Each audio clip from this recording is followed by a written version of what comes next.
Hello friends, welcome to my channel in search of infinite. आज हम बात करने वाले हैं केमिकल बॉन्ड और बॉन्ड फॉर्मेशन के बारे में, जो कि क्लास 11th और 12th का एक इम्पॉर्टेंट टॉपिक है। तो चलिए चलते हैं टॉपिक पर। पहले हम देख लेते हैं कि ये केमिकल बॉन्ड के लिए सबसे ज़रूरी चीज़ है कि स्टेबल स्टेट क्या होती है, अनस्टेबल स्टेट क्या होती है, बॉन्ड फॉर्मेशन क्या होता है। तो पहले जान लेते हैं स्टेबल स्टेट क्या होती है। किसी भी एलिमेंट को स्टेबल तब कहा जाएगा यानी जब उसका इलेक्ट्रॉनिक कॉन्फ़िगरेशन कंप्लीट होगा। जैसे हमने ले लिया आर्गन, आर्गन 18 2,8,8। आप देख रहे हैं कि इसके आउटर मोशल में 8 इलेक्ट्रॉन कंप्लीट हैं। हर एक एलिमेंट चाहता है कि इसके आउटर मोशल में 8 इलेक्ट्रॉन हो। तो जिनका 8 इलेक्ट्रॉन कंप्लीट हो जाता है वो स्टेबल स्टेट में आ जाते हैं। लाइक नियॉन, नियॉन 10 होता है 2,8। ये भी आप देख रहे हैं कि ये स्टेबल स्टेट में पहुंच गया है। जिनके ऑक्टेट में 8 इलेक्ट्रॉन पूरे हो जाएंगे जिनके आउटर मोशल में, तो वो आपका स्टेबल स्टेट कहलाएगा, ये स्टेबल कॉन्फ़िगरेशन कहलाएगा। अब चलिए चलते हैं अनस्टेबल स्टेट की तरफ। अनस्टेबल स्टेट क्या होगा? कोई भी ऐसा एलिमेंट जिसके पास इलेक्ट्रॉन की एक्सेस है, जैसे कि सोडियम 11 2,8,1, इसके पास एक इलेक्ट्रॉन एक्सेस है, तब भी ये अनस्टेबल में होगा। अगर ये इलेक्ट्रॉन किसी को डोनेट कर देता है, किसी को दे देता है, तब ये स्टेबल हो जाता है, बट अभी ये अनस्टेबल स्टेट में है। उसी तरह से क्लोरीन, क्लोरीन 17 होता है 2,8,7। आप देख रहे हैं कि इसके पास एक इलेक्ट्रॉन की कमी है। अगर एक इलेक्ट्रॉन ये पूरा कर लेता तो इसका ऑक्टेट जो है कंप्लीट हो जाता। तो ये भी अनस्टेबल स्टेट में माना जाएगा। ओके, अगर अनस्टेबल स्टेट होती है तभी बॉन्ड फॉर्मेशन होता है। जैसे कि आप देख रहे हैं यहाँ पर Na के पास एक इलेक्ट्रॉन का एक्सेस है और यहाँ पर क्लोरीन को एक इलेक्ट्रॉन की ज़रूरत है। ओके, तो ये बॉन्ड फॉर्म करके NaCl बना लेते हैं। इसी तरह से बॉन्ड फॉर्मेशन का कॉन्सेप्ट आता है। ओके, तो चलिए चलते हैं वैलेंसी की तरफ। अगर हम बॉन्ड फॉर्म करते हैं तो सबसे जरूरी चीज़ होती है कि वैलेंसी। वैलेंसी से ही डिसाइड होता है कि बॉन्ड कौन सा फॉर्म होगा। तो वैलेंसी होती क्या है, पहले इसके बारे में जान लेते हैं। Capacity of an atom to give और एक्सेप्ट और share electron to achieve the octet state. किसी भी एलिमेंट की या एटम की कैपेसिटी कि वो कितने इलेक्ट्रॉन शेयर कर सकता है, या कितने इलेक्ट्रॉन गिव कर सकता है, या कितना एक्सेप्ट कर सकता है, वही उसकी वैलेंसी कहलाती है। एज एग्जाम्पल देखते हैं, जैसे सोडियम ले लिया हमने, सोडियम 11 2,8,1, तो इसकी वैलेंसी कितनी हो जाएगी? 1 हो जाएगी, जस्ट बिकॉज ऑफ क्योंकि एक इलेक्ट्रॉन ये डोनेट करने की कैपेसिटी रखता है। इसी तरह से क्लोरीन 17 2,8,7, ये एक इलेक्ट्रॉन गेन कर सकता है, तो इसकी वैलेंसी जो हो जाएगी 1 हो जाएगी। इसी तरह से मैग्नीशियम, मैग्नीशियम 12 होता है 2,8,2, ये इलेक्ट्रॉन दो इलेक्ट्रॉन ये दो दे सकता है, इसलिए इसका भी जो वैलेंसी होगा वो 2 हो जाएगा। इसी तरह से वैलेंसी आप निकाल लेंगे। चलिए चलते हैं नेक्स्ट टॉपिक। चलिए चलते हैं कुछ और एग्जाम्पल की तरफ। एल्युमिनियम 13 2,8,3, ये 3 इलेक्ट्रॉन लूज कर सकता है, तो इसकी वैलेंसी जो हो जाएगी वो 3 हो जाएगी। इसी तरह से ऑक्सीजन एटॉमिक नंबर 8 होता है 2,6, ये 2 इलेक्ट्रॉन गेन करने की पोजीशन में है। ओके, 2 इलेक्ट्रॉन ही गेन कर सकता है, तो इसकी वैलेंसी जो हो जाएगी 2 हो जाएगी। तो वैलेंसी आप निकालना जान गए होंगे। चलिए चलते हैं नेक्स्ट टॉपिक की तरफ, जो है chemical bond. Chemical bond mainly हम यहाँ पर 3 तरह के केमिकल बॉन्ड के बारे में बात करेंगे। Ionic bond, that is also known as electrovalent bond, इसी को हम इलेक्ट्रोवैलेंट बॉन्ड भी बोलते हैं। Next word, that is covalent bond, and third, that is coordinate bond. तो पहले बात कर लेते हैं आयनिक बॉन्ड के बारे में। आयनिक बॉन्ड क्या होते हैं, एक एग्जाम्पल के थ्रू समझने की कोशिश करते हैं।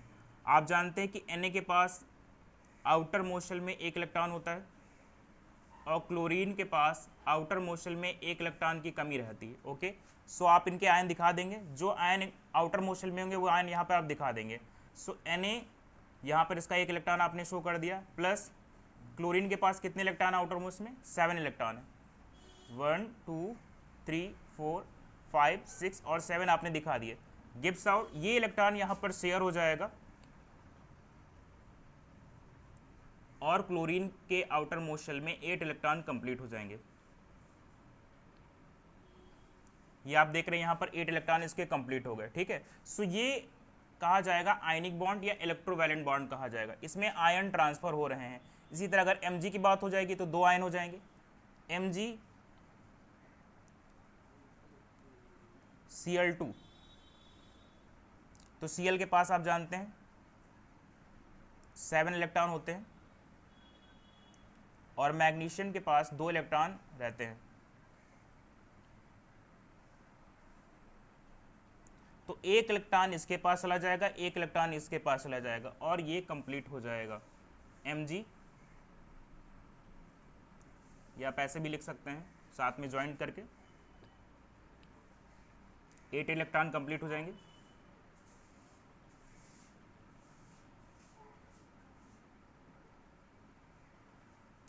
तो ये हो गया आयनिक बॉन्ड और इलेक्ट्रोवैलेंट बॉन्ड, जिसमें आयन ट्रांसफर होकर वो जो ऑक्टेट होगा अपना कंप्लीट कर लेगा। ठीक है, यहाँ पर Na ने एक इलेक्ट्रॉन देने के बाद इसके आउटर मोस्ट शेल में 8 इलेक्ट्रॉन बचे, तो ये भी स्टेबल हो गया। क्लोरीन के पास एक इलेक्ट्रॉन जाने की वजह से क्लोरीन भी स्टेबल हो गया। सेम केस मैग्नीशियम, आप जानते हैं मैग्नीशियम 12 होता है, 2,8,2 इसके आउटर मोस्ट शेल में 2 इलेक्ट्रॉन एक्सेस थे, तो एक इस क्लोरीन को मिल जाता है और एक इस क्लोरीन को मिल जाता है और ये भी स्टेबल हो जाता है। चलिए चलते हैं नेक्स्ट, कोवैलेंट बॉन्ड, जिसको हिंदी में बोलते हैं सहसंयोजी बंध, यानी जब इक्वल नंबर ऑफ इलेक्ट्रॉन्स की शेयरिंग होती है तो कोवैलेंट बॉन्ड फॉर्म होता है। चलिए देखते हैं कैसे। जैसे हाइड्रोजन ले लिया हमने, हाइड्रोजन आप जानते हैं 1 होता है। सो जैसे हम H2 को फॉर्म कर रहे हैं, तो हाइड्रोजन के पास एक इलेक्ट्रॉन होता है, एक इलेक्ट्रॉन इसने अपना डाल दिया और एक इलेक्ट्रॉन इसने अपना शेयर कर दिया। आप देख रहे हैं एक एक इलेक्ट्रॉन ने शेयर करके इसके आउटर मोस्ट शेल में आप देख रहे हैं 2 इलेक्ट्रॉन हो गए, जो मिनिमम इसकी रिक्वायरमेंट थी वो कंप्लीट हो गई है। तो H सिंगल बॉन्ड H, तो ये हो जाएगा कोवैलेंट बॉन्ड। इसी तरह से एक एग्जांपल और देख लेते हैं, ऑक्सीजन 8, तो O2 का बना के देखते हैं 2,6, यानी 2 इलेक्ट्रॉन की इसके पास कमी है। आउटर मोस्ट में 6 इलेक्ट्रॉन है, सो हमने क्या किया 4 इलेक्ट्रॉन हमने इसके सेल में रखा और 2 इलेक्ट्रॉन से पेयरिंग करा दी। सेम केस इसके साथ भी हो जाएगा। चलिए, तो देखा आपने, जैसे यहाँ पर हमने 2 इलेक्ट्रॉन इसके डाल दिए और 2 इलेक्ट्रॉन इसके डाल दिए, तो ये म्यूचुअल शेयरिंग करके 2-2 इलेक्ट्रॉन शेयर करके ये अपना बॉन्ड कंप्लीट कर लेते हैं। इसमें आप देख रहे हैं म्यूचुअल शेयरिंग हो रही है, जितने इलेक्ट्रॉन ये दे रहा उतने इलेक्ट्रॉन की ये शेयरिंग कर रहा। जस्ट बिकॉज अब इसमें इक्वल शेयरिंग होती है इसलिए हमको इसको कोवैलेंट बॉन्ड बोलते हैं, इसीलिए कोवैलेंट बॉन्ड कहा जाता है। ठीक है, एक एग्जाम्पल और समझते हैं। N2 हमने ले लिया, नाइट्रोजन, तो N आप जानते हैं 7 होता है, 2,5, इसके आउटर मोस्ट शेल में 3 इलेक्ट्रॉन्स की कमी है। चलिए, सो यहाँ पर आप देख रहे हैं इसके पास 3 इलेक्ट्रॉन की कमी है। सो पहले उस आउटर मोस्ट शेल में इलेक्ट्रॉन जितने हैं 5 हैं, तो हमने 2 इलेक्ट्रॉन अंदर रख दिए और 3 इलेक्ट्रॉन हमने यहाँ पर शेयरिंग के लिए डाल दिए, जस्ट बिकॉज इसमें 3 इलेक्ट्रॉन की कमी है। सेम काम यहाँ भी होगा, 2 इलेक्ट्रॉन ये अंदर रखेगा और ये पेयरिंग करा लेगा। यहाँ भी आप देख रहे हैं 3-3 इलेक्ट्रॉन की पेयरिंग हो रही है, शेयरिंग हो रही है 3-3 इलेक्ट्रॉन्स की। ओके, और ये 8 इलेक्ट्रॉन्स, देखिए 8 इलेक्ट्रॉन इसके भी कंप्लीट हो गए, 8 इलेक्ट्रॉन इसके भी कंप्लीट हो गए और दोनों ही स्टेबल स्टेट में आ चुके हैं। N ट्रिपल बॉन्ड N, सो ये हो जाएगा कोवैलेंट बॉन्ड। क्लियर। एक एग्जाम्पल और समझ लेते हैं। हमने मीथेन ले लिया है, CH4, कार्बन को हमने सेंटर कर दिया और हाइड्रोजन लगा दिया हमने।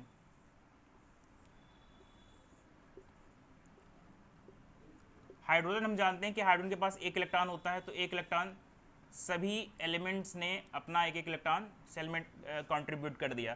कार्बन के आउटर मोस्ट शेल में 4 इलेक्ट्रॉन होते हैं, इसके पास 4 ही इलेक्ट्रॉन है, तो इसने भी एक एक इलेक्ट्रॉन अपना कंट्रीब्यूट कर दिया। आप देख रहे हैं हर एक एलिमेंट ने एक एक इलेक्ट्रॉन की पेयरिंग के द्वारा अपना ऑक्टेट कंप्लीट कर लिया। ठीक है, सो C single bond H, single bond H, single bond H, single bond H। ठीक है, अब चलते हैं नेक्स्ट बॉन्ड की तरफ, जो है कोऑर्डिनेट बॉन्ड। कोऑर्डिनेट बॉन्ड,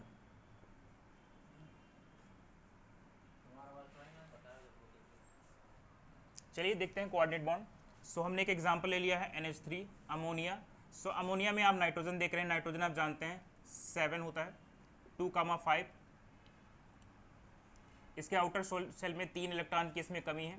ठीक है, सो NH3 में एक हाइड्रोजन के साथ हम बॉन्ड करा रहे हैं। आप जान रहे हैं कि एक इलेक्ट्रॉन इसको मिल जाएगा, एक इलेक्ट्रॉन इसको मिल जाएगा, एक इलेक्ट्रॉन इसको मिल जाएगा। इसके पास 5 आउटर मोस्ट शेल में इलेक्ट्रॉन थे, तो 3 इलेक्ट्रॉन तो कंट्रीब्यूट हो गए, बचे इसके पास 2 इलेक्ट्रॉन और एक हाइड्रोजन और इसमें हमको बॉन्ड कराना है। ठीक है, तो ये जुड़ जाएगा इसके साथ और ये देख रहे हैं आप NH4+, अमोनिया से ये बन जाएगा NH4+, यानी ये अमोनियम बन चुका है अब। और ये बॉन्ड जो आप देख रहे हैं इसको हम एरो से इंडिकेट करेंगे, ये आप एरो देख रहे हैं, यही है कोऑर्डिनेट बॉन्ड। क्लियर है? सो आपको इलेक्ट्रोवैलेंट बॉन्ड या जिसको हम आयनिक बॉन्ड बोलते हैं, कोवैलेंट बॉन्ड और coordinate bond I think clear हो गया होगा। अगर आपको कोई भी डाउट है तो इसमें तो आप पूछ सकते हैं कमेंट सेक्शन में, आप बताएं, अपना सजेशन दें। चलिए चलते हैं नेक्स्ट टॉपिक तरफ, जो कि है इलेक्ट्रॉनिक कॉन्फ़िगरेशन। इलेक्ट्रॉनिक कॉन्फ़िगरेशन, काफ़ी बच्चों को ये शिकायत रहती है कि इलेक्ट्रॉनिक कॉन्फ़िगरेशन वो नहीं निकाल पाते हैं। तो कुछ बेसिक सी जानकारी पहले हम जान लेते हैं, उसके बाद में स्टार्ट करते हैं। जैसे कि एस ब्लॉक, एस ब्लॉक में आप जानते हैं कि मैक्सिमम आप 2 इलेक्ट्रॉन भर सकते हैं। इसी तरह से पी ब्लॉक में 3 ब्लॉक्स होते हैं और इसमें मैक्सिमम आप 6 इलेक्ट्रॉन फिल कर सकते हैं, बट ओवरलैपिंग नहीं हो सकती। यहाँ पर पहले एक एक इलेक्ट्रॉन भरा जाएगा, फिर हम दूसरा इलेक्ट्रॉन इसमें फिल करेंगे। नेक्स्ट है इसी तरह से डी ब्लॉक, डी ब्लॉक में 5 ब्लॉक बनते हैं और मैक्सिमम इसमें हम 10 इलेक्ट्रॉन फिल कर सकते हैं, इसमें भी ओवरलैपिंग नहीं होगी। इसी तरह एफ ब्लॉक, एफ ब्लॉक में मैक्सिमम हम 14 इलेक्ट्रॉन भर सकते हैं और इसमें 7 ब्लॉक्स होते हैं, 14 इलेक्ट्रॉन भरे जा सकते हैं। चलिए अब चलते हैं इलेक्ट्रॉनिक कॉन्फ़िगरेशन की तरफ, देखते हैं इलेक्ट्रॉनिक कॉन्फ़िगरेशन। जैसे हमें कार्बन का निकालना है तो कार्बन का आप जानते हैं कार्बन 6 होता है, 1s2 2s2 2p2। एस में आप जानते हैं मैक्सिमम 2 इलेक्ट्रॉन भरे जा सकते हैं और पी में मैक्सिमम 6 इलेक्ट्रॉन तक भरे सकते हैं। तो यहाँ पर हमने 2 इलेक्ट्रॉन भर दिया, 1s2 2s2 2p2 हो गया। इसी तरह से नियॉन 10 भरना है तो 1s2 2s2 2p6। आप जानते हैं अगर ये 7 होता तो नहीं, हम यहाँ पे 7 इलेक्ट्रॉन नहीं भर सकते थे, बट क्योंकि पी ब्लॉक में मैक्सिमम 6 इलेक्ट्रॉन भरे जा सकते हैं इसलिए हमने यहाँ पे 2p6 भर दिया। चलिए आगे बढ़ते हैं।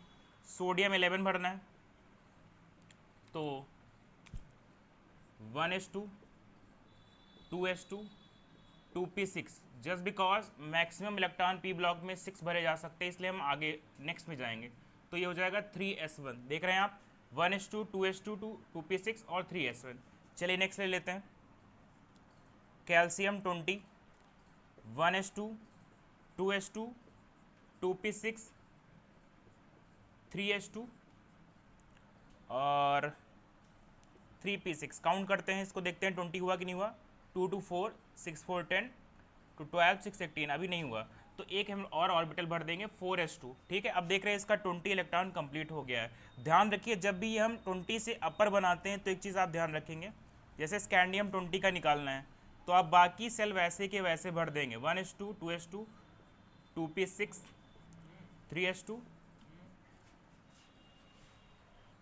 तो 1s2 2s2 2p6 3s2 3p6 के भरने के बाद एक काम करेंगे आप 3d यहाँ पर लिख लेंगे। ठीक है, फिर इलेक्ट्रॉन काउंट करें, देखिए कितना हो रहे हैं, यहाँ पर 18 इलेक्ट्रॉन हो रहे हैं। ठीक है, तो पहले आप 4s2 भर देंगे तो 18 और 2 20 हो गए।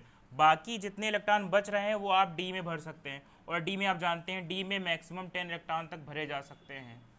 चलिए एक एग्जाम्पल और समझने की कोशिश करते हैं। जैसे जिंक दिया है 30 तो 1s2 2s2 2p6 3s2 3p6 आपने लिखा और 3d को आपने खाली छोड़ दिया, फिर 4s2 भर दिया। आप देखिए कितने इलेक्ट्रॉन कम पड़ रहे हैं, तो आप देखेंगे यहाँ पर हो रहे हैं आपके 20 इलेक्ट्रॉन तक हो रहे हैं। ठीक है, और यहाँ पर 10 इलेक्ट्रॉन की कमी पड़ रही है क्योंकि आपको टोटल 30 इलेक्ट्रॉन भर रहे हैं, तो 3d 10 भर देंगे और d में मैक्सिमम 10 इलेक्ट्रॉन ही भरे जा सकते हैं। तो ये कुछ इलेक्ट्रॉनिक कॉन्फ़िगरेशन हमने निकालना सीखा। चलिए नेक्स्ट टॉपिक में हम पीरियोडिक टेबल के बारे में बात करेंगे। अगर इससे रिलेटेड आपका कोई सजेशन हो तो उसे कमेंट बॉक्स में लिखें और इसे लाइक करें, शेयर करें, सब्सक्राइब करें।